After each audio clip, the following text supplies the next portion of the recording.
Dari Terminal 1 Bandara Soekarno-Hatta, aku menuju Terminal 3 menggunakan Kalayang.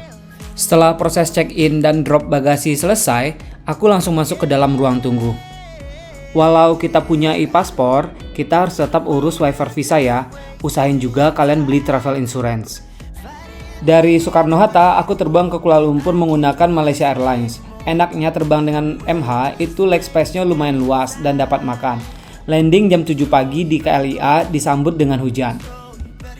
Jeda transit kami cuma 2 jam, jadi emang harus hati-hati sama jadwal, apalagi bandara KLIA sangat luas. Aku saranin kalian sering lihat screen info penerbangan. Kalau bingung, langsung tanya ke petugas, jangan sibuk foto-foto atau main HP dulu ya. Ini aja aku harus berjalan sekitar 10 menit untuk naik bus ke C37. Lumayan antri juga sih. Pesawat aku boarding jam 9.25, beruntungnya tidak ada delay sama sekali. Penerbangan ke Jepang membutuhkan waktu sekitar 7 jam dari Kuala Lumpur.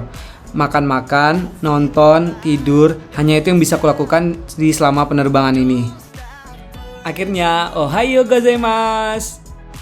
Diawali dengan mengisi kertas custom declaration yang dibagikan oleh pramugari di pesawat tadi. Antri imigrasi, ambil bagasi, semuanya berjalan mulus. Berjalan dari pintu kedatangan, aku langsung ambil uang di ATM. Aku pakai kredit card dari Genius. Selama di Jepang, aku menggunakan roaming dari Telkomsel. Kalian juga mudah kok menemukan counter untuk beli SIM card. Untuk naik transportasi umum selama di Jepang, aku beli Suica di mesin khusus. Suica bisa dipakai untuk naik kereta api, belanja di minimarket, bayar makanan di resto, atau sewa loker. Dari airport, aku menuju ke Yokohama. Berhenti di stasiun Yokohama cuma 5 menit jalan kaki, aku sudah sampai di Hotel Best Western Yokohama. Alasan memilih hotel ini karena cocok sama budget aku. Karena hari ini sudah capek di perjalanan, aku cuma keluar sebentar makan di Matsuya. Jangan percaya sama langit biru dan cuaca cerah di vlog ini. Suhunya saat itu 8 derajat Celcius. Suasana Yokohama agak sedikit berbeda dengan kota lainnya. Konon katanya kota ini favorit bagi kaum ekspat. Perjalanan pertama pagi ini menuju ke arah Shibuya. Sesampainya di stasiun, aku top up Suica dulu. Aku mau ngasih tahu nih, Shibuya dalam bahasa Jepang artinya lembah yang tenang. Mungkin itu dulu ya. Yang bikin Shibuya itu terkenal karena adanya penyeberangan pejalan kaki tersibuk di dunia.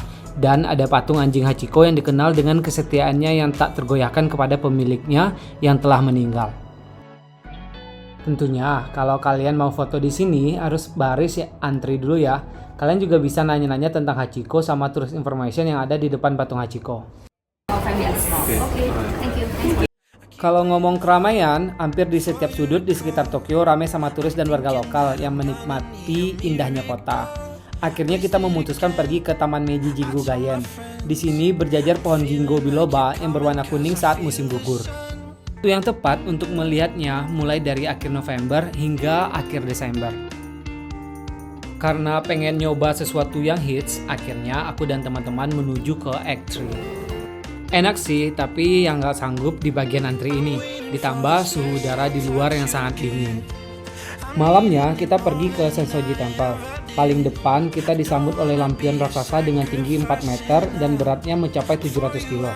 Lampion raksasa ini menjadi ikon dari kuil Sensoji. Setelah pintu masuk, kita akan melewati Kami Nariman dan Guntur Gate. Sebenarnya ini spot untuk belanja, tapi karena sudah malam ya pada tutup semua. Di dalam kita bisa melihat pagoda yang bertingkat. Aku juga sempat nyobain omikuji. Kalau diartikan sebagai ramalan acak yang ditulis di kertas yang tersedia di kuil. Bambu yang aku dapatkan bernomor 40. Aku harus mengambil kertas dari laci yang bernomor 40. Kertasnya ditulis dalam bahasa Jepang dan Inggris. Jika kamu mendapatkan ramalan yang kurang baik, kamu bisa mengikatnya di Musubi Dokoro. Dengan harapan ramalan buruk berubah menjadi keberuntungan. Suasana malam di Tokyo ternyata ramai juga. Walaupun udah larut malam, nggak ada rasa takut sama sekali untuk balik ke hotel. Selama liburan ini, hotel cuma buat tidur dan mandi. Pastinya kita harus manfaatin waktu sebaik mungkin.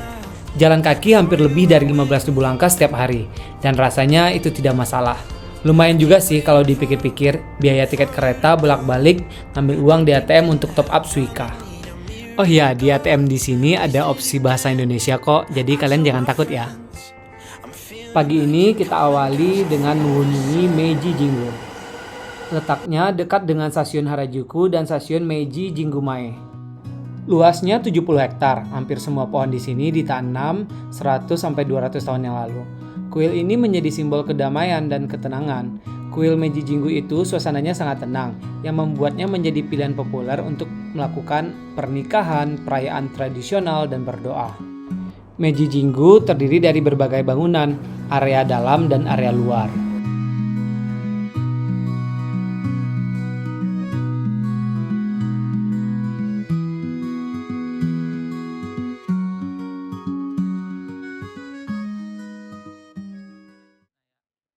Di akhir kunjungan, aku sempat menundukkan kepala sebagai ucapan terima kasih.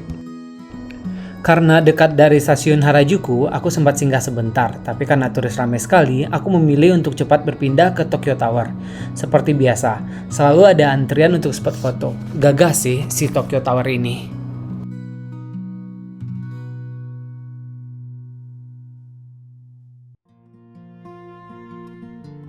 Nggak berasa, ini sudah hari keempat di Jepang. Hari ini khusus jalan-jalan di Yokohama saja. Dari yang aku rasakan, Yokohama itu lebih santai dan tidak terlalu sibuk dan ramai. Saking santainya, banyak warga yang melukis pemandangan kota di pinggiran trotoar.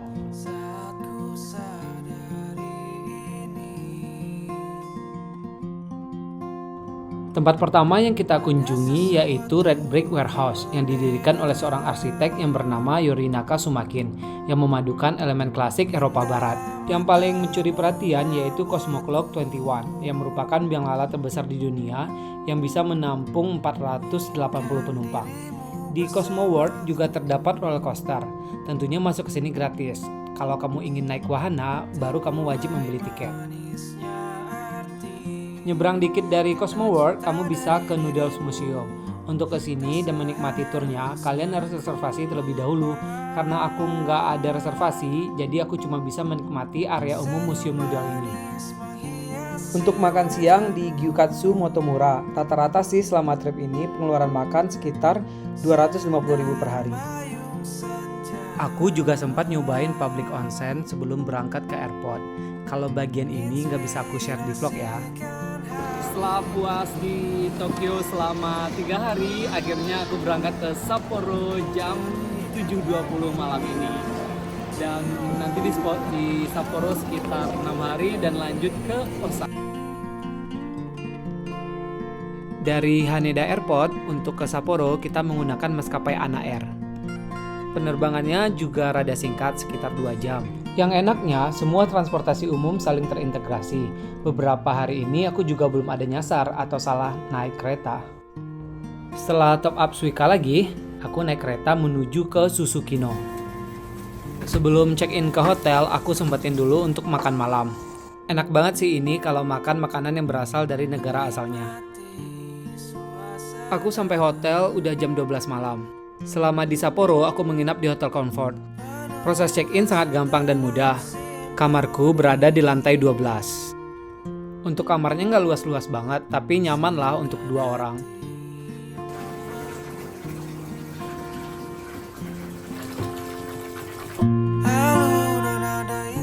Akhirnya semalam bisa tidur nyenyak. Reservasi aku di hotel ini sudah include sarapan.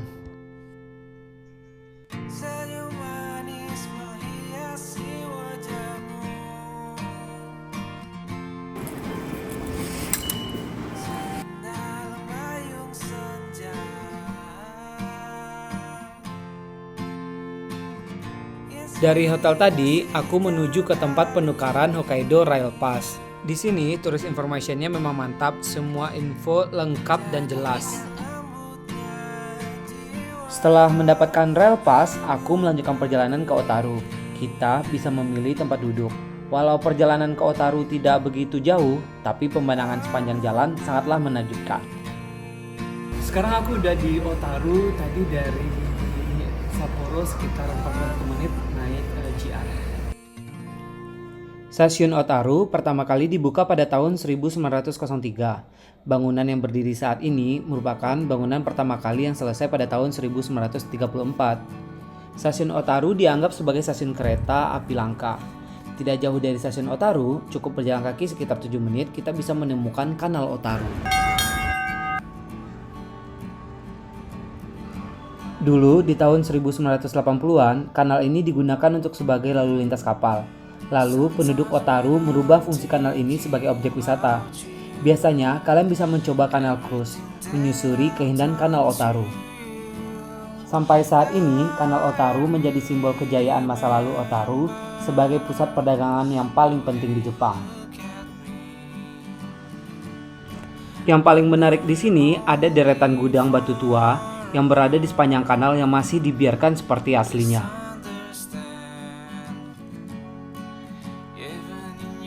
Cukup jalan kaki sekitar 8 menit, aku menuju ke Otaru Music Box Museum. Kalau diperhatikan ya, kotak musik itu kan seperti yang menghubungkan emosi dan kenangan, melalui suara yang lembut dan romantis. Museum Kotak Musik udah dibuka dari tahun 1967. Museumnya ini sangat unik sih, karena mereka juga menjual sekaligus dari berbagai macam bentuk kotak musik. Interior museumnya juga benar-benar cantik.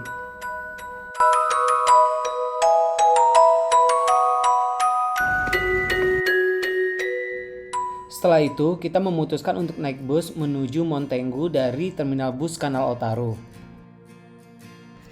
Untuk naik ke puncak, kita bisa menggunakan ropeway. Tiketnya kalian bisa beli online atau bisa beli langsung. Walaupun agak sedikit antri, prosesnya lumayan cepat. Harga tiket PP itu sekitar 1.800 yen untuk 2 orang dewasa. Naik ropeway-nya tidak begitu lama, cuma sekitar 7 menit. Turun dari ropeway, kita bisa duduk-duduk di kafe, trekking di hutan di bagian belakang, sambil menunggu gelap menikmati indahnya pemandangan kota Otaru.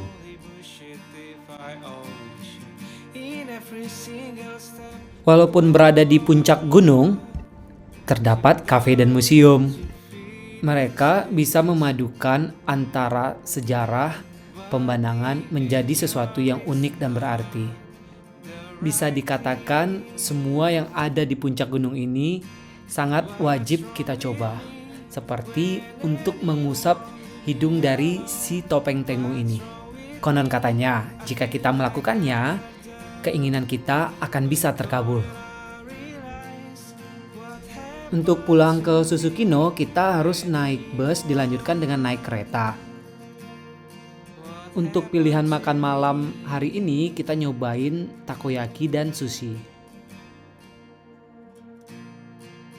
Hari ketiga di Hokkaido, emang kita jadwalkan untuk menuju ke Asahiyamazu. Dari stasiun terdekat hingga ke stasiun Asakikawa ini, lama perjalanannya cuma 90 menit. Turun dari kereta, kita harus bergegas naik bus nomor 41 ke kebun binatang Asahiyama. Sesampainya, kita langsung beli tiket sendiri di mesin. Pembayaran menggunakan Genius. Kalau dilihat dari peta, kebun binatang ini lumayan luas. Hal yang paling menarik di sini yaitu parade penguin yang berbaris. Tapi saat itu aku kurang beruntung karena penguin hanya mau berjalan jika cuaca agak sedikit lebih dingin. Koleksi binatang di Asahiyamazu juga lumayan lengkap. Kebun binatangnya terlihat bersih dan tentunya nggak ngebosenin untuk berjalan-jalan. Di sini kita bisa lihat dari singa laut, rusa, rubah, beruang, monyet, sampai kita bisa menonton atraksi kuda Nil ketika dibersihkan.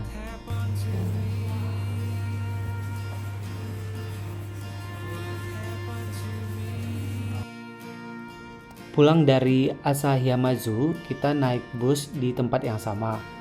Turun dari bus, kita langsung disambut salju yang lumayan banyak. Karena masih ada sisa waktu, akhirnya kita memutuskan untuk pergi ke Furano dengan kereta. Sepanjang perjalanan, kita bisa melihat pohon-pohon yang diselimuti oleh salju. Bagus banget sih buat aku yang datang dari negeri yang tropis ini. Sesampainya di Furano, kita kaget banget. Suhu udara makin lama makin dingin. Niatnya mau ke Ninggal Teras, tapi bingung juga ya, jam 5 sore sudah seperti jam 10 malam. Kita batalin niat ini. Singkat cerita, cuma keliling daerah di sekitar stasiun Furano, dan itu sangat sepi sekali. Aku memutuskan untuk kembali ke dalam stasiun biar tubuh sedikit lebih hangat. Kereta kita berangkat ke Sapporo jam 6. Kita kembali ke kota Sapporo. Aku berharap ya, semoga suatu saat kalian juga bisa menikmati kota ini. Mari kita nikmati kotanya.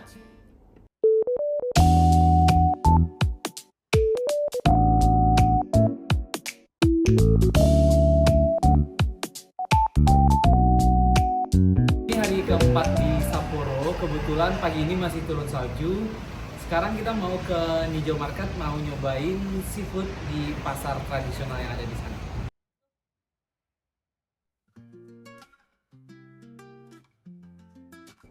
Kalau kamu dari stasiun Sapporo, kamu bisa mengambil kereta subway Nanboku Line atau Toho Line untuk menuju ke Nijo Ichiba.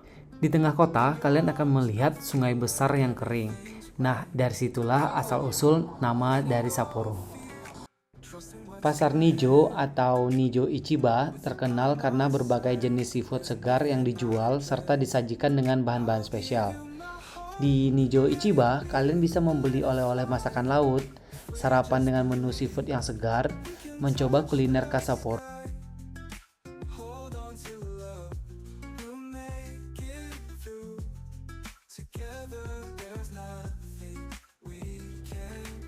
Pagi ini rasanya salju lebih banyak turun daripada hari kemarin.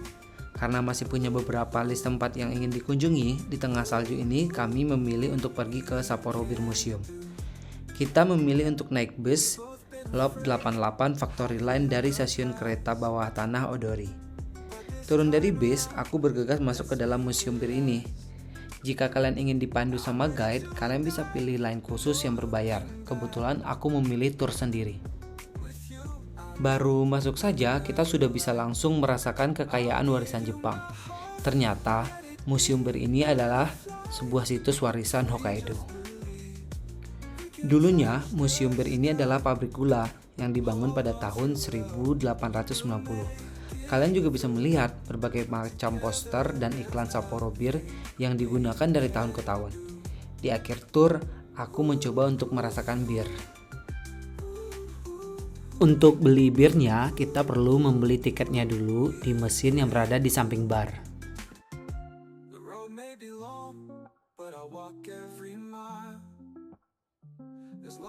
Untuk rasa birnya sesuai yang dibayangkan sih, lumayan untuk menghangatkan tubuh untuk melanjutkan perjalanan. Bayangkan ya, ini masih jam 4 sore. Aku kembali ke tengah kota Sapporo, tepatnya dekat dari tower. Di sini sedang ada yearly market event gitu, apalagi menjelang Natal dan Tahun Baru. Suasananya jadi bagus.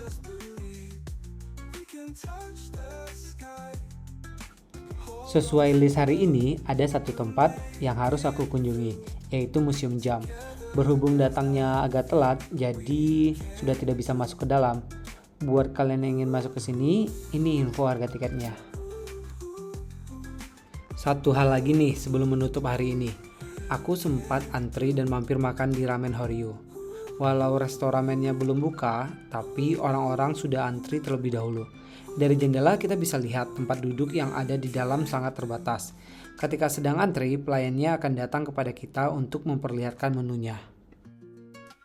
Ternyata, ramen ini sudah ada dari tahun 1957. Pantas saja, dinding-dindingnya terpajang tanda tangan orang-orang terkenal di dunia. Sambil menunggu ramen aku datang, aku juga bisa melihat proses pembuatannya. Oh ya, untuk pembayarannya hanya bisa tunai ya.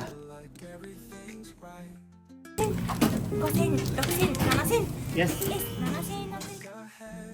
Besok paginya kita harus check out lebih awal karena kita mau pergi ke Moiwa. Untuk koper kita titip di sini. Walau salju tak sebanyak kemarin, hari ini tetap aja berasa dingin. Ini hari terakhir aku di Sapporo pagi ini sebelum terbang ke Osaka sore nanti. Kita mau ke Mount Iwa terlebih dahulu. Mumpung masih ada free time sekitar 5 jam.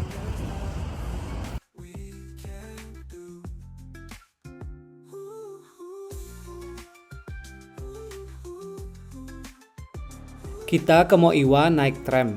Pokoknya enak sih kalau udah ada Suica, tinggal tap-tap aja. Lama perjalanan dari Susukino ke Moiwa cuma sekitar 25 menit. Hari ini shuttle bus Mon Iwa tidak beroperasi, jadi kita harus jalan kaki hingga ke loket tiket. Untuk harga tiketnya 2.100 yen.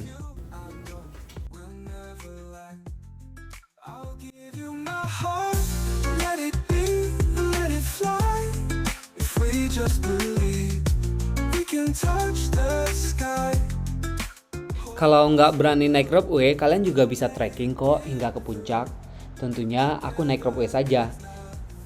Lama naik ropeway sampai ke puncak sekitar 20 menit. Di puncak juga lumayan luas pemandangannya. Hamparan salju emang benar-benar indah. Apalagi di saat kami berkunjung, suasananya juga masih sepi. Di puncak juga ada toko souvenir. Akhirnya Mo Iwa menjadi penutup yang manis untuk trip di Sapporo ini. I'll wear a smile. Together we're strong, no mountains too high. With you, I feel like I can fly. Sorenya, kita langsung menuju airport. Kita terbang dari Sapporo menuju Osaka. Agak sedih ninggalin Sapporo. Kenapa? Karena enak aja gitu kotanya. Setelah self check-in selesai, kita langsung masuk ke boarding gate. Penerbangan lumayan singkat, cuma 2 jam. Kita sudah sampai di Bandara Kansai. Hari ini berasa capek banget. Dari Kansai kita langsung naik kereta untuk menuju hotel. Kita menginap di Best Western plus Hotel Vino Osaka. Selama trip di Jepang, beberapa hari belakangan, kamar hotel inilah yang paling lumayan besar. Oh iya, rata-rata pengeluaran hotel kita per malam itu di harga 1,1 juta. Worth it sih untuk beristirahat setelah capek jalan kaki, geret koper, naik turun tangga antar stasiun. Hari pertama di Osaka, mari kita mulai dengan mencari segelas kopi sebagai sumber kekuatan. Cukup singgah sebentar sebelum melanjutkan perjalanan ke Mino Waterfall. Ternyata lokasi ini juga favorit bagi penduduk lokal Osaka untuk bersantai. Dari area pintu masuk, kita perlu berjalan kaki sekitar 40 menit. Jalurnya agak landai. Kalau di musim semi, kita bisa menikmati hanami musim gugur. Daunnya berwarna jingga kemerahan. Di tengah perjalanan, kita juga bisa mampir ke Museum Serangga. Oh iya, untuk masuk ke kawasan air terjun Mino ini tidak dikenakan biaya ya. Sebelum sampai di air terjun, kalian tentunya juga bisa kuliner terlebih dahulu di sepanjang jalan. Serius, waktu di Osaka itu berjalan sangat cepat. Entah itu aku aja yang merasa atau gimana ya.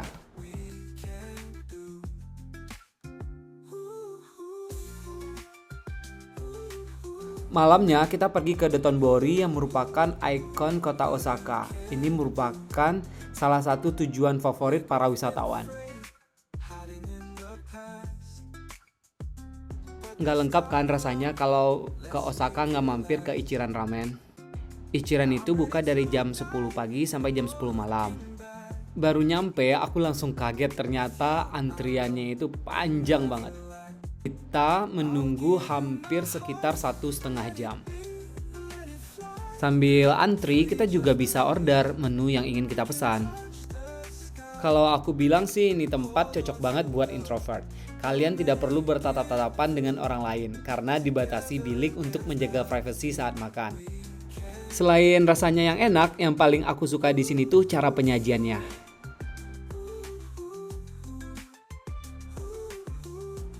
Kalian jangan bingung ya, tiba-tiba aku udah pindah ke Kyoto. Memang malam itu aku langsung pergi ke Kyoto. Kita menginap di Grand M Kyoto. Karena kita datang pada saat musim liburan, jadi harga kamar ini termasuk lumayan mahal, sekitar 2 juta per malam. Aku baru sadar di Kyoto ini merupakan hari ke-12 aku berada di Jepang. Pengen banget sih rasanya liburan lebih lama di sini, apalagi di Kyoto. Kyoto udah aku masukkan ke dalam bucket list aku sekitar 10 tahun yang lalu. Tujuan kita ke Kyoto yang pertama yaitu mengunjungi area Sanezaka dan Ninezaka. Akses ke sini cukup mudah dengan bus. Butuh waktu sekitar 15 menit dari stasiun JR Kyoto dengan bus nomor 206. Menuju ke Kiyomizu Michi dan lanjut jalan kaki sekitar 7 menit. Baru sampai, langsung disambut oleh kuil Hokkanji atau yang lebih dikenal dengan pagoda Yesaka no Tau. Pagodanya terlihat megah di antara bangunan-bangunan tua di sekitarnya. Ninenzaka merupakan jalan suci menuju kuil Kiyomizu-dera. Sepanjang jalan dipenuhi toko-toko souvenir. Di sini juga ada Starbucks dengan tempat duduk tatami. Dulunya bangunan ini adalah rumah tua dan telah digunakan 100 tahun lebih. Interiornya mirip suasana rumah Jepang kuno dan ada ruang tatami di lantai 2. Selain itu, kalian juga bisa sewa kimono di sini. Si penyewa juga ngajarin kita cara duduk, berjalan ketika menggunakan kimono.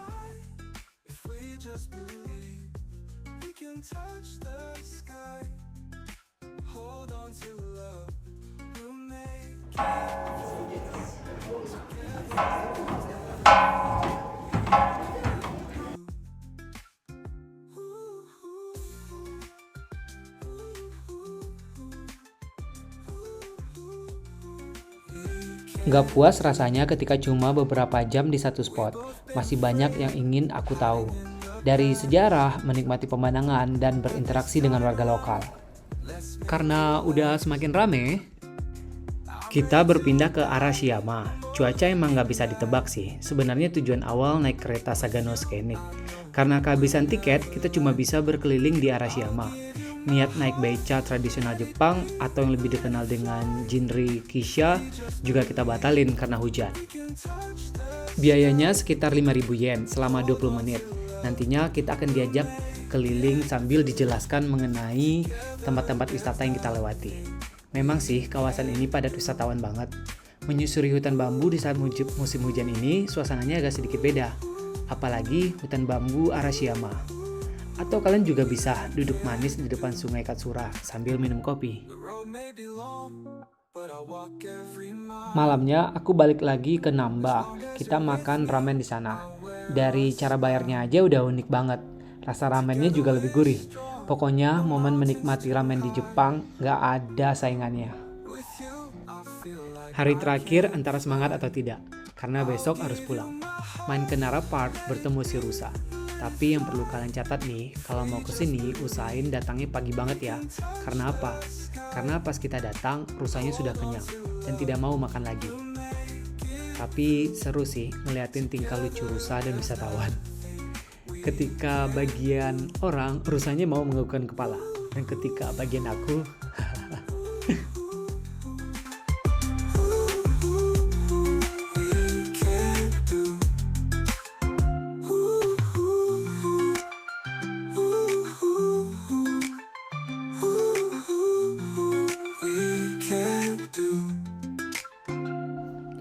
berkeliling Nara Park, jangan lupa nih untuk beli mochi.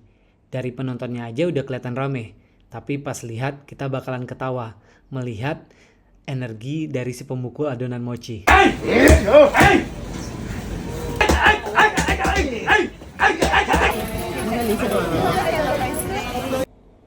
Dari hotel ke airport selalu berpikir, kapan ya bisa balik ke Jepang lagi?